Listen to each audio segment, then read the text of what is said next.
every year they're finding 130 species, right? Oh, and I don't even get me into the ones like, oh wow, I thought the doo-doo bird was dead. Oh no, there's a whole flock of them here, right? Yeah. They're all back, The right? guy that found the turtle, he found that turtle that they said was extinct, and he found its poop and found it. Yeah, and so I don't listen to anything experts say, man, when it comes to this type of stuff because I to me it's about time in the environment, right? Like to double back a little bit, the sounds that you were hearing and stuff like that. We were taught at an early age in the Appalachians to ignore that stuff, right? Because that is also a byproduct of you don't know what you're interacting with. So the door, I've never heard of a door creaking, but like bells ringing in the Appalachian Mountains all over here, whispers, voices, stuff like that. You don't acknowledge that type of stuff, right? And it would make perfect sense that there's some type of occult like behavior going on down there, witchcraft or portals or opening up. And so that's totally fascinating right there. So yeah, so whatever an expert says, yeah, call him a nerd, give him a t-shirt, and then like, tell him to watch this channel and learn something, get your money's worth. All right, please continue. All right, so you found the nest. So I take the pictures, right? Yeah, I take okay. the pictures, and we go on the trail. We keep continuing, and Hmm. I don't know that I've captured it at all, because what I would do usually is we would go on the trail walks, because I'm a photographer. I just naturally always taking pictures. Right. Like I just can't help it. That's just what I do. It's in my blood. And so I would go home and I would post the pictures on my Facebook, and that's when I ended up finding it. But I wasn't I don't want to say that wasn't the weirdest part of the trail, but it's like we found the footprint again. I showed him the footprint because he hadn't seen it in person. He wasn't with us. And then, like I said, I take the picture of the winged creature. It's almost like we were there at the wrong time because they were all out there or something. What my theory is that I think when we were coming up, I think it went in a tree somewhere. Yeah. And I'm not saying it's Mothman. I'm not saying it's anything. What I thought it originally was a huge bat. And that's what I called and told the nature center. I was like, I have like a human sized bat out here. Like, Right. I'm not shitting you. It's huge. I mean, that's what I thought. But it starts from behind me. And that's what's hard for people who are analyzing my photos. They're not there. They can't see the environment. They don't know the distance that actually flew in the 2 seconds of video that I got. But it starts from behind me. And I think when my son said, "Hey, stop taking pictures and let's go," it was like, okay, these people aren't leaving, and it out of there, and it flew over us, and it went as far away as possible that it could.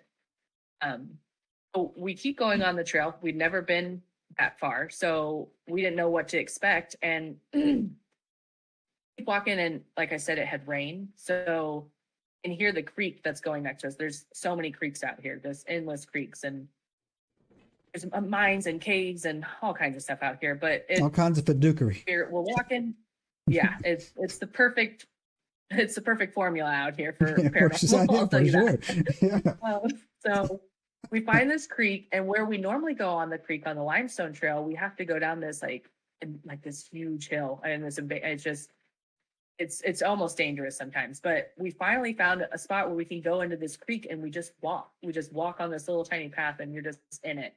It was flowing. It was crazy. And I said he had heard the people, or thought he had heard whatever they are, the beings, and planting thoughts in his head. And every time that I've been telling the story, I thought I heard a whisper in my ear. The more I think about it now, and the more I've researched, I'm part Native American and I'm Filipino. So some lady tried to say that like sometimes Sasquatch or these things will talk to you and you're almost like what you would be native to. Oh no, so to hold no like you are 100% right. I covered a story called the Seraphin Long story, an abduction out of, I don't know if you've on the western coast. We did a podcast on it. Native Americans have made treaties with Sasquatch. They speak our language. They speak the Native American language. I think that's why because my son said, well, why do they say, why do they talk to you in a different language and when they talk to me, they speak English? And I said, well, at that time I didn't know. I was like, I don't know. I mean, I'm just as clueless as you are, you know? But we're in this creek, and Xavier went too far down the creek because he was just getting curious. And I was like, dude, I don't like this. Please don't go any further. I could see his shoulder, but he just kept going. And I said, look, we came from that way on the trail. So the creek ends at some point because we heard it as we started walking down. So I'm like, it has to end somewhere up there. So you need to come back, we'll kind of explore down this way. But as he's still kind of like in a little bit and I couldn't really see him, I'm standing on this rock, middle of the creek. And I just hear somebody whisper like one word into my ear. And I've said it before, but it was almost like "ana" or I don't know, but it sounded like they whispered in my ear, but now I think maybe they were like tactically telling me to leave. But I couldn't understand what word they said. But I know I heard it. I heard it in my head, I heard it in my ear, whatever it was. And I did a 360. And like I said, Xavier was upset about that guy on that trail. And then we heard the monkey sounds and he's like, kind of ruining nature for me. I don't like all this weird stuff. I like just coming out here and doing nature walks, and now everything's happening to us and it's not stopping. Like you said, once the door opens, it never closes. And I didn't really want to tell him that, but I was like, I don't know why these things are. Get used to a kid, they ain't going anywhere. Yeah. And he deals enough with the ghost side of stuff. So I think he was kind of thinking that like, we went out in nature, that stuff would not be there, I guess. I don't know.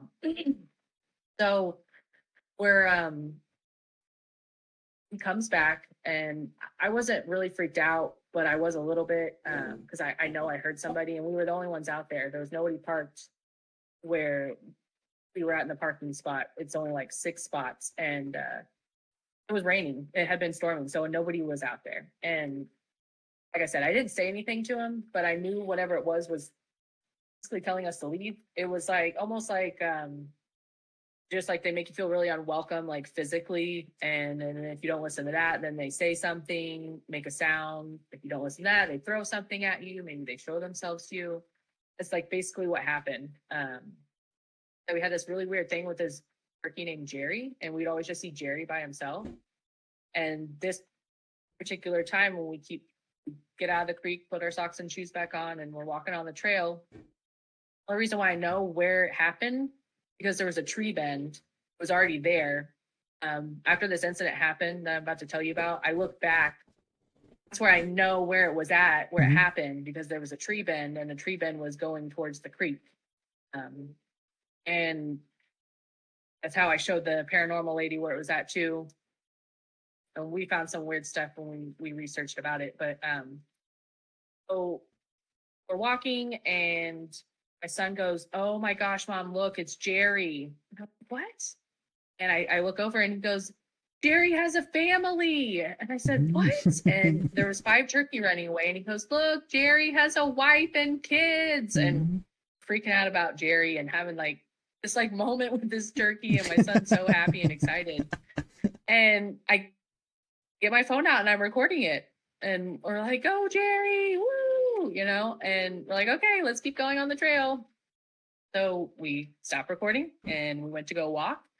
And we walk about a couple feet and then we're frozen in complete panic, fear.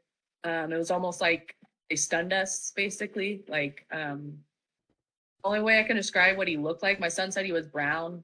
I said he was black, but it all happened so fast that I honestly couldn't even really tell you what he looked like. For the most part was a red guy from Looney Tunes, the monster, where he's kind of got like a round head and bigger type body, but then like smaller at the bottom. Subscribe now and turn on the notifications to join us on this extraordinary journey into the unknown.